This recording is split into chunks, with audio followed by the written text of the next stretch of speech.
What's up, everybody? I'm back with another boot review. This time I'm going to do my Justin boot collection. It's not a very big collection. But everything that I have is domestic produced Justin boots. So naturally is the theme with all my boots that I have, for the most part, is all domestic made. But so I figured I'd do my Justin J Max collection first. This is the 8-inch safety toe boot from the J Max collection, being a lace up. I've had these boots for probably 3 to 4 years, and so far they've been pretty good boots. They're pretty comfortable, and I'll tell you some things that I like what Justin's doing with this J Max, the J Max series of boots. So with this left boot here, as you can see, all the stitching's in relatively good shape. Nothing's out of place. So they've got some really good stitching going on this boot. It's all quad rose stitching on the vamp to upper and the heel counter seams, which I like that really well. I like that. The quad stitching gives you a lot of extra reliability in this boot. And funny enough, if you've ever looked at some of the Pacific Northwest boots, they also do the quad stitching on the vamp to upper main seam here. So that seems to be a more traditional stitching method for that seam. Let me turn that air off. I think it's messing up the video. There we go.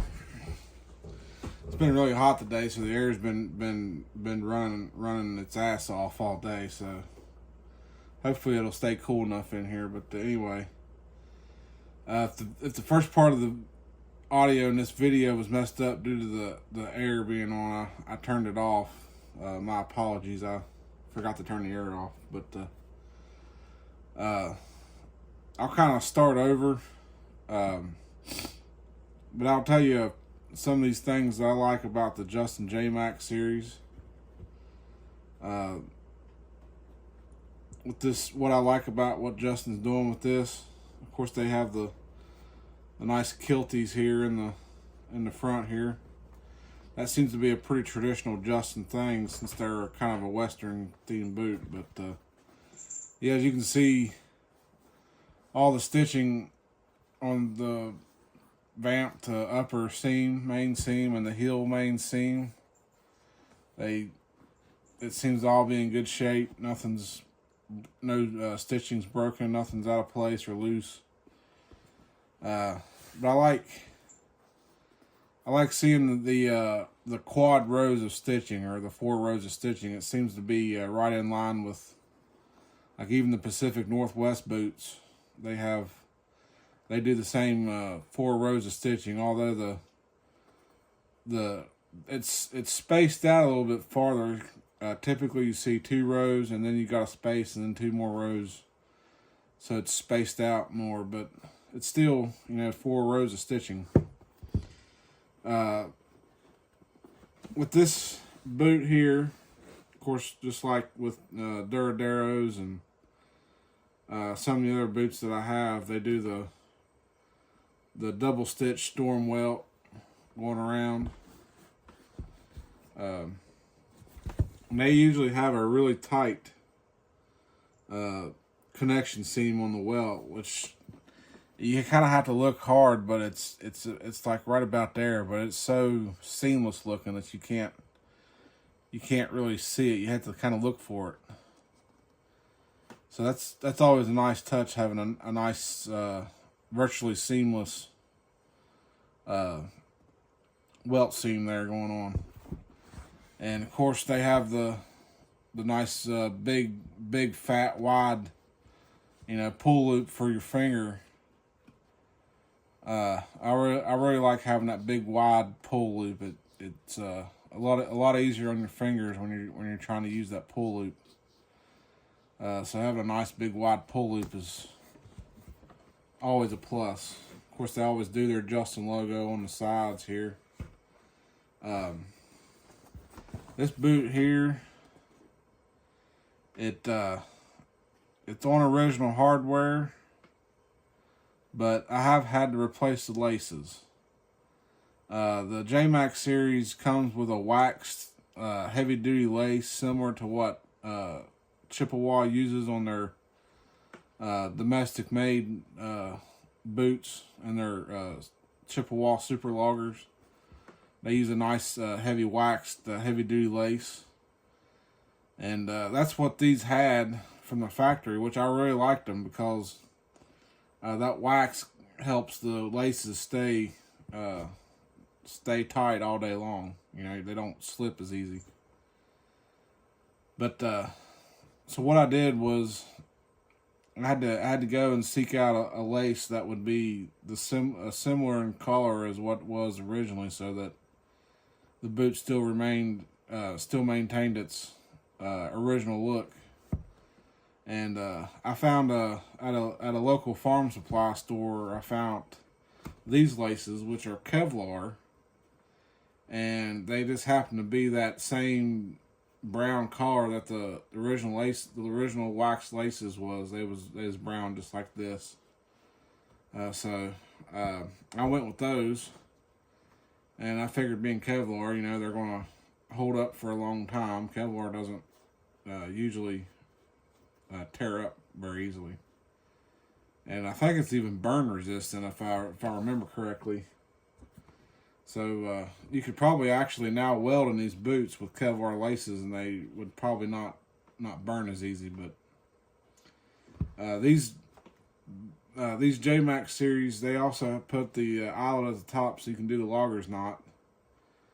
And but I don't really do it with these that much as I do the Thorogoods.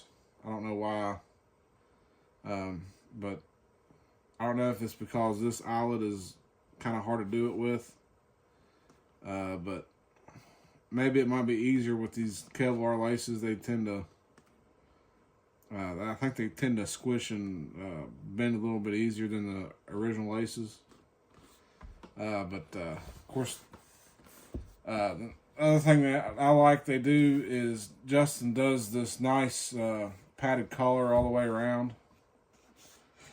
And so far, it's held up just fine. There's nothing torn or nothing poking through. And another thing that Justin does with these is they use this special heel stiffener in the heel counter. I've watched a video that Justin had on YouTube that showed some of the processes of making this boot. And they showed that heel counter when it was out of the boot, of it going in the boot, and they said it was a extra, I don't know what you call it, like extra resilient heel counter. They claimed that it was better than a leather heel counter, but or they claimed it was better than a leather heel stiffener. But so far, it seems to definitely be holding up. I mean, I'm not having any kind of problems with it either. Of course, this is the unlined boot. I don't know if you can see down in there very good or not, but this is an unlined boot, so it's an excellent summertime boot. It's not waterproof, but I think I have had these in water a few times. You know, just not swamp, but you know, I've had them wet before and they didn't seem to leak, so at least up to this point. So it seems to be fairly water resistant, which I like that. Of course, on the top of the tongue here, you got the nice Justin J Max with the American flag and Made in USA on there. Always makes me feel good to see some sort of American flag on a domestic made boot. Kind of shows pride in the in the company that makes the boot. They're taking pride in the fact that it's an American made, domestic made boot. Now the sizing on this, I don't know if you can see down in there because they got their label kind of down far on the tongue, but the sizing on these, surprisingly, they tend to run large, which is a plus for me because with Red Wing and Thorogoods and that pair of Duraderos I have, I'm either going to be a double E or a triple E, and in some cases with the Red Wings, if I can find them, even an H width, which is equivalent to a 4E. But these Justin J Maxes, this is a D width boot, which is a normal width. It's a regular width boot in the boot world. And as wide as my feet are, I can fit a D width boot just fine. I don't know exactly how they do that, but it comes down, I guess, to the last that they build this boot on. I guess it's a extra wide last, but they label it as a D width last, and it makes the boot extra forgiving in the width department. These are a 9.5. So lengthwise, they still run true to length as far as the length and the sizing goes. So if you have wide feet and you're say you're like a 9.5 or a 10 or wherever you're at on the length side of it,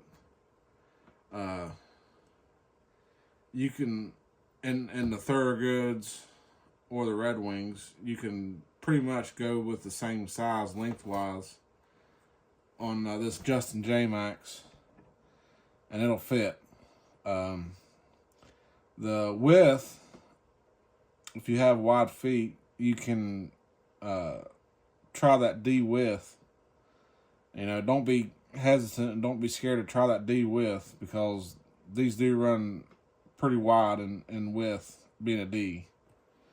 So, which I bought these at D&D Outfitters, which is a local Western wear store close to me. And all they carry is D-width boots and every brand that they sell. And so that kind of offs me out on the vast majority of boots that they sell. But when I tried these Justin J Maxes, I was pleasantly surprised that I could fit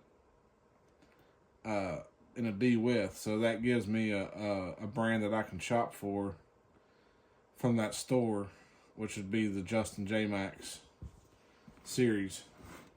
So after that, we'll look at the outsole on this. The outsole on these boots is really interesting. It's a dual density. I believe it's a dual density outsole.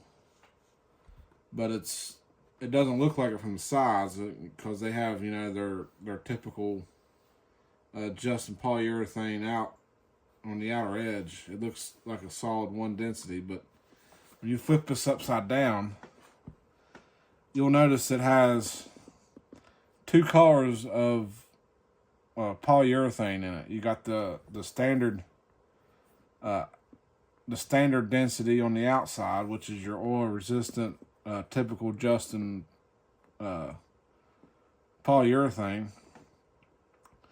But in the center, they've got these pads. Now, if you notice up on top here, it says dual density right in there, right in the outsole.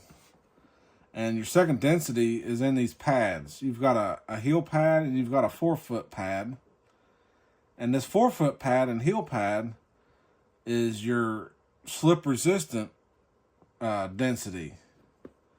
So what it is, I believe, is this outer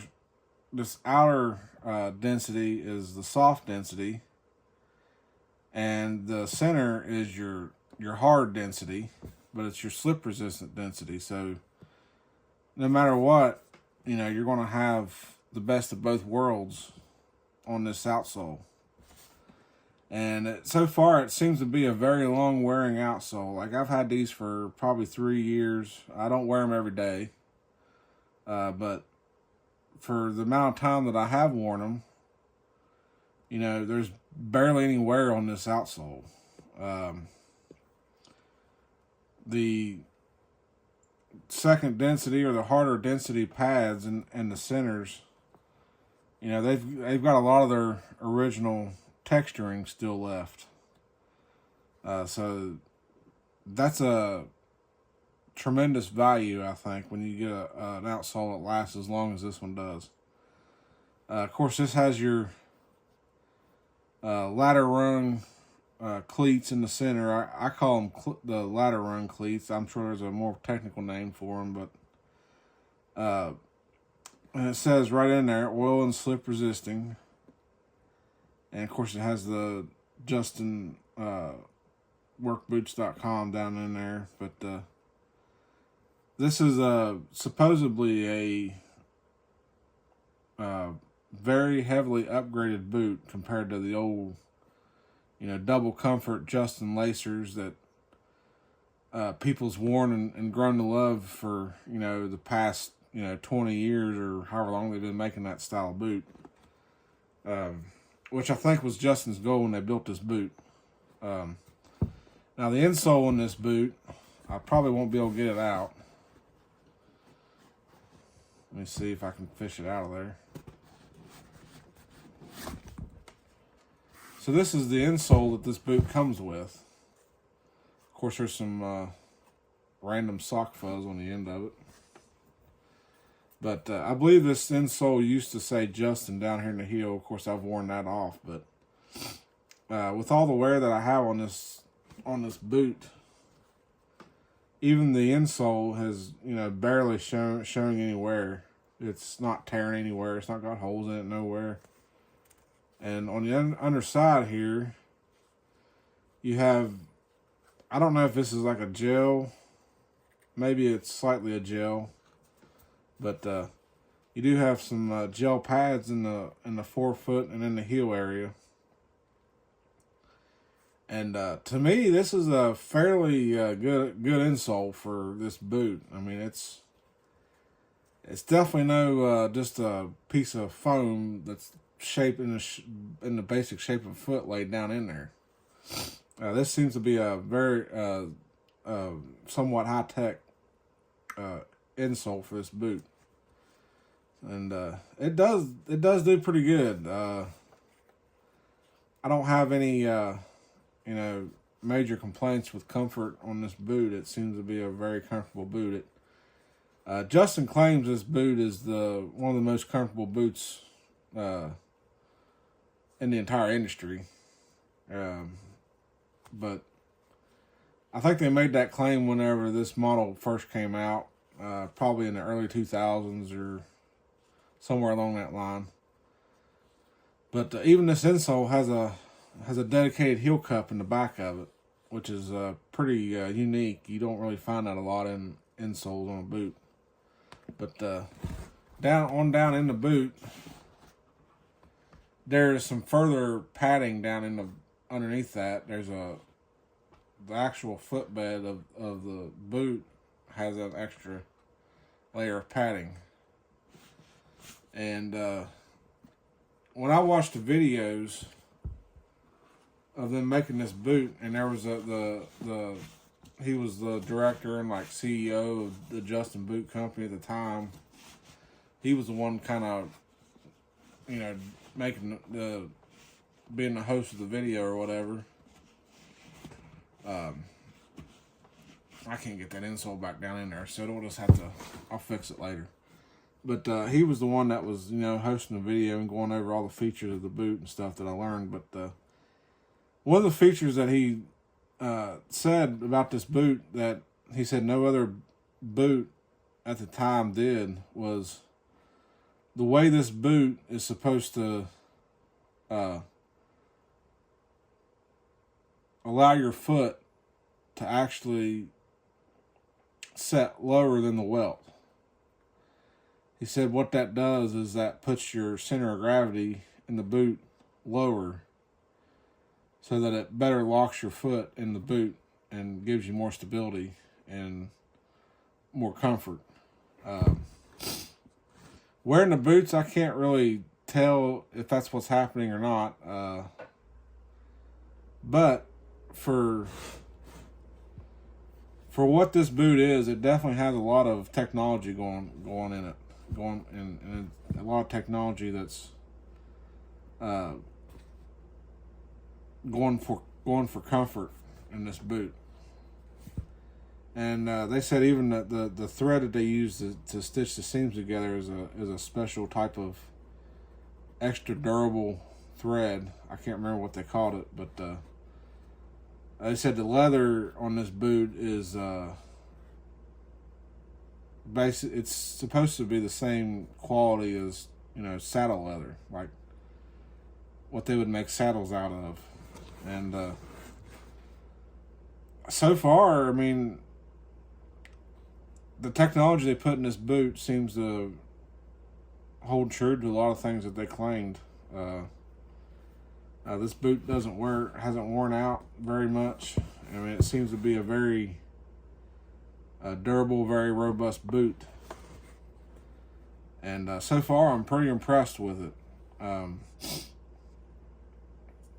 Who knows how long it'll last? Of course, with regular cleaning and conditioning, you can make this boot last as long as you want to. But the overall feel of the leather of this boot, and some of the feel of the components, like the tongue and stuff, it does have that saddle leather reminiscence to it. Like when you handle this boot, you do kind of feel like you're handling a saddle, like the leather of a saddle. So, I mean, that seems to be a pretty accurate statement there. I don't know if it's exactly saddle leather, but it seems to be a leather that is, made in the same sense that saddle leather is made, and it even has that sound of saddle leather. So it sounds funny to say, leather has a sound to it, but it comes from whenever you're lacing these boots up and you're moving the parts of this boot around to lace them up and stuff. It has that unique saddle leather sound to it. Like you feel like you're moving a leather saddle around and making the leather make that sound. So, I mean, yeah, it seems to be just like saddle leather, the boot leather does. So that's a pretty unique thing, and saddle leather is known for, obviously known for its durability capabilities, because you look at, back in the old days when people was riding horses everywhere or using horses for work and stuff, saddles on horses, they went through a lot of abuse and a lot of different weather conditions, and they held up. So there's something to it. So that's the left boot. Of course, the right boot we'll go over a little bit and show you the stitching on that boot. As you can tell, the stitching on this boot is all in the same condition as the other boot, nice and still tight, and nothing's loose, nothing's broken. I got a little bit of a thread hanging out right there. I don't know if you can see that or not, but there's an extra bit of leather sticking out there that I never noticed before. Probably come from stitching this back strap on, so, or this pull loop on, so it's been there the whole time, and I'm not too worried about it. I'll just, you know, kind of leave it there. Probably something that, you know, should have been trimmed away whenever the boot was finished, but it'll be okay. It's been there for all these years, and it doesn't affect it any, so. But yeah, the same thing on this sole here. We've got, you know, the same amount of wear. The outsole's really holding up. I would say with extended use on concrete, I'm sure this sole would start wearing down a little bit faster. But most of the time I'm wearing this sole, I'm just on regular grass and dirt and stuff. I'm not really on concrete a whole lot with these boots. So that's probably a lot of the reasons why the outsole's lasting so long. But another thing you can notice too on this boot, that, you know, there seems to be the problem with the midsole and the outsole separating from the welt in certain places on boots. And with these boots here so far, we're not getting none of that anywhere. And the overall fit and finish of this boot is top notch. Like, you can even look around the toe where they've sanded the outsole, midsole, and welt to form the, you know, the form of the boot to the fit and finish specs. And so far, there's not any. It doesn't look like they've gotten too close to the stitching anywhere. It's all nice and even. So it looks to me like the hands that are building these boots seem to be some pretty top-notch skilled boot cobblers, because, you know, the fit and finish on these boots is pretty phenomenal. Can't see a single flaw anywhere on these boots. So yeah, I think that's probably going to be about it on these boots. They do the classic Justin tag on that seam right there. But other than that, yeah, this seems like they're pretty solid boots. If you're a Justin boot collector and you're familiar with the brand and you haven't tried the J-Max series, I would recommend seeking them out, because they're pretty solid boots and they seem to hold up pretty well, and they're really comfortable. Oh, another thing I forgot to mention about these that I just now spotted was these do have a relief notch cut out right there where your metatarsal is. When your boot's flexing and stuff, you'll get, you know, you got that relief notch to keep the shaft of the boot from, like, pinching into your metatarsal and stuff. So I'm a big fan of these relief notches in boots. I think a lot of boots should have that, if not all of them. But yeah, I think that's going to be about it on these. I hope you guys enjoy this video. Don't forget to like, comment, subscribe. I've got a lot more boot videos to come.